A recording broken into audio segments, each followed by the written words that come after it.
on this side, okay? Much harder, because on that side, his joint elbow was easy to defend.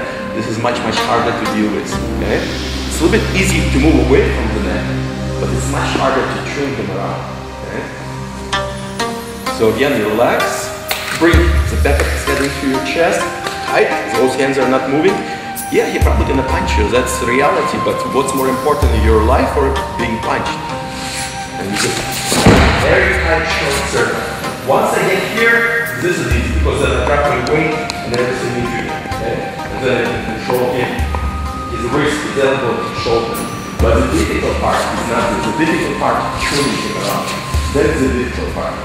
Because you have to do very tight circular movement, not a big movement, because you're not going to control it. It has to be very short and tight. So this is important, but the most important thing, moving, using my legs, tight, short, circular movement. Once he's on the ground, then it's easy. When you drop your knee to his face goes in cement, his knee is here, and now you got it. One more time. Try this side so people can see it. So he brings the hands tight, and then steps. There you go. Very tight. And good control. Yeah. Let's try it.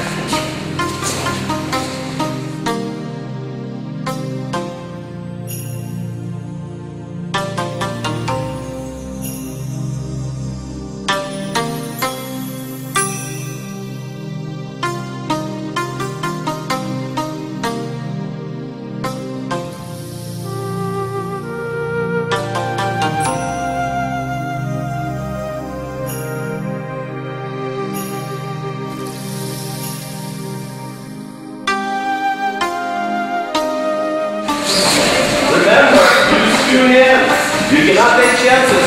So some of you are trying to use one hand. Ooh, it's too risky. What if he's very strong and pulls it and kills you? So no chances. You only have one chance. You mess that chance up, he's not going to give you a second chance. On the street, if they want to hurt you, they realize it's not working, he's really upset now. Now he's going to try to hurt me. Okay? So you only have one chance only, and very tight, short and tight. Okay, so let's kind of quickly review the golden rules. You will always gonna get cut. Okay? You have to think of this, you will get cut. If you get cut once, you're lucky. Okay? But you will get cut many times, and you're gonna be bleeding a lot. So if you don't panic, you just might live.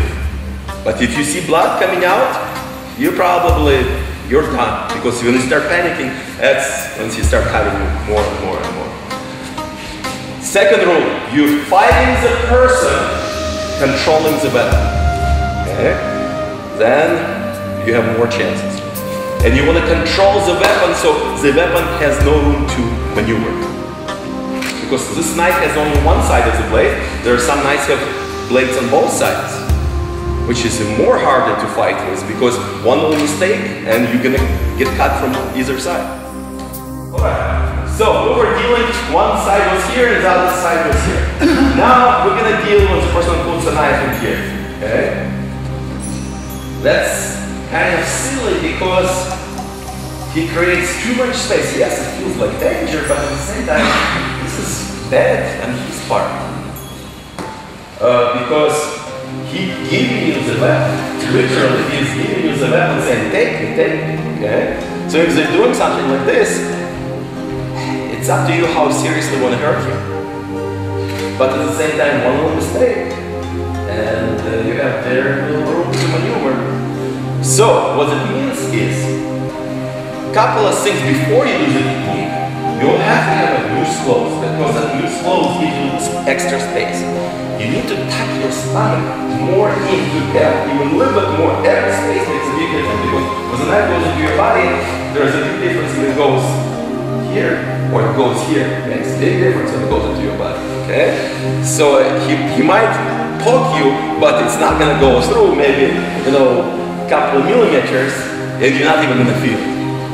By the way, somebody attacks you in the street and you fight it, you're not even gonna know that you have a knife in your body. Even if you win the fight, the adrenaline will be pumping so so much that you might beat up the opponent, you happy, you walk away, and then 5-10 minutes later you're gonna see the blood in you because you'll be so excited you're not even gonna see me. So, again, same principle. Need to get the hands up slowly so he doesn't get nervous. Because the closer you get to the weapon, the faster the reaction. It takes long from here, but when you hear okay, you know, you much closer to the weapon. Look at his eyes, try to confuse him, smile, you know. So this technique, your thumb is down, you go here and move your body to the side. Okay? Zoom becomes one motion. But the whole technique should be one motion. The scary about this technique, you're gonna kill. That's the scary part.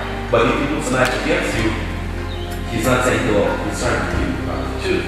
So, you move here, this hand come under, and you use the weight of your body driving into him. Okay? No way he can stop you because you're not using the strength of your hands, you're using the momentum and weight of your body coming in.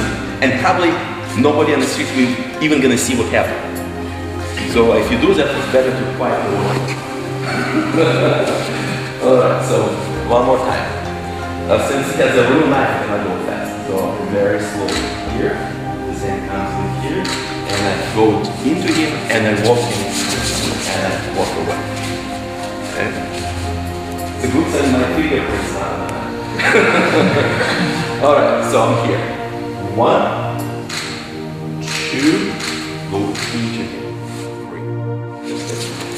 So, it's, see how quick the motion, and there, it's done. Even if the end of the knife doesn't go inside, the blade still gonna do a big cut inside. Okay, so it doesn't matter if you go with the end or with the blade, still do the trick. And okay, let's try.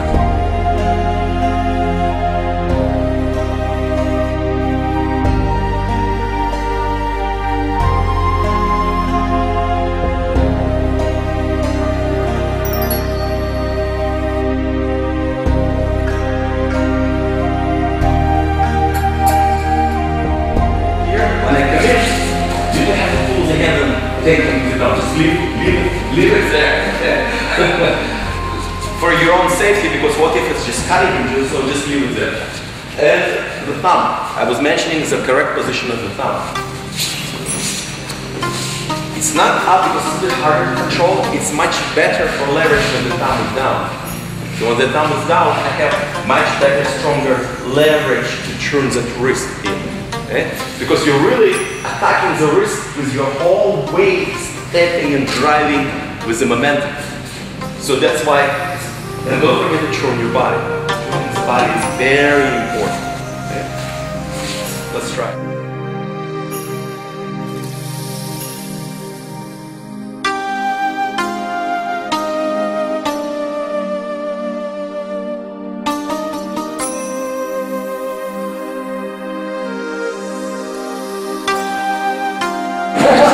Amen.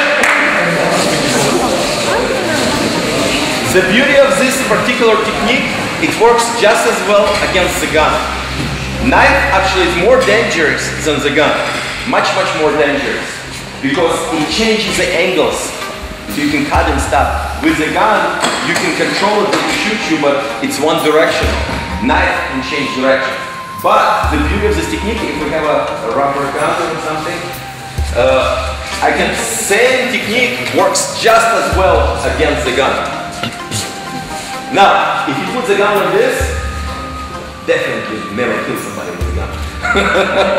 This is good. You pretend that you're scared, but you have to worry about somebody when they have a gun like this. But when they have a gun next to your body, yeah, you're still gonna might get killed, but so much easier to defend. Moving here, stepping and shoot him with his own gun. And you probably will shoot it anyway because he's not going to have time to react. And because of the chain reaction, he's going to squeeze the trigger anyway. So he's going to squeeze the trigger probably inside of his body. So it's the same principle. I move away from the line of fire. Here, pulling, and the gun goes against his thumb into him. Okay? If I do it correctly, his thumb might even get stuck there and might even get broken if I get lucky. Okay? So moving away from the line of fire, going under. You see it? Even if he's shooting very, very fast, he might even get his own head or just leave it here, and the thumb will get broken. You feel it? There's a thumb? And if I go very, very quick, yes, the thumb will get broken. So, one more time. Move here, and let's try it. If you have a rubber gun, let's try this slow motion. Since it's a gun, I move it away from the direction of fire, and I can grab it underneath and go into it.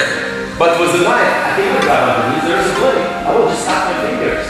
That's why with the knife, I whisk his wrist into it. Okay? That's a big difference. Don't remember, because you get excited, you grab the blade, and next thing you know, your fingers are falling on the ground. If it's a good knife, very high and sharp, you grab, you get excited, your hand is gone. And you didn't accomplish anything because you did not grab. You lost your fingers, and he's really upset. So again, so with the gun, I'm moving away from the direction of the fire, go under, attacking his thumb, and it's done. With the knife, moving here, moving the wrist in, starting your fire. So we were dealing with the knife here, we were dealing with the knife on this side and on this side. Let's work a little bit, knife coming here. Only in Halloween you see the knife coming this way. In reality, nobody's gonna do that, okay? But let's explore a couple of techniques. So we have more techniques with the hand. Nobody will do this like this, okay? They might do this, but they're not gonna do like this. It's obviously they're just crazy, never fought with a knife before, and they just lost it, and they just wanna do this. Alright, so again, when the knife comes on this angle, your job is to control the weapon, fighting the person. Okay? So to controlling the weapon, I need to step in, controlling the knife, controlling him, to do anything else. So step in here, it becomes one motion. One. This hand slides tight. See his knife next to his ear now? The secret is now his elbow has to be glued to me. When it's glued to me, everything is easy. Because I drop the weight and I'm not going to get lucky and cut his own ear, but it's not important. As long as you're hitting it very, very tight. And it was one motion. Again, remember, the less movement, the better. So here, tight.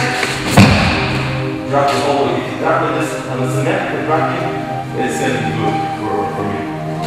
Just look at the knife also. If he has a good knife, my finger might get cut. But it's better my finger get cut than me being killed. And probably after this drops, probably get time to set it. So, let's do it slowly. And just step in here. This hand like a knife goes inside of his elbow.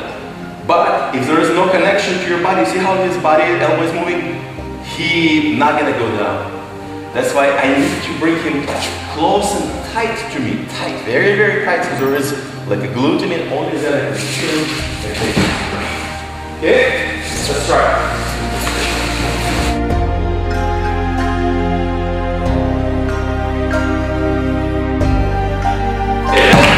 Mistakes.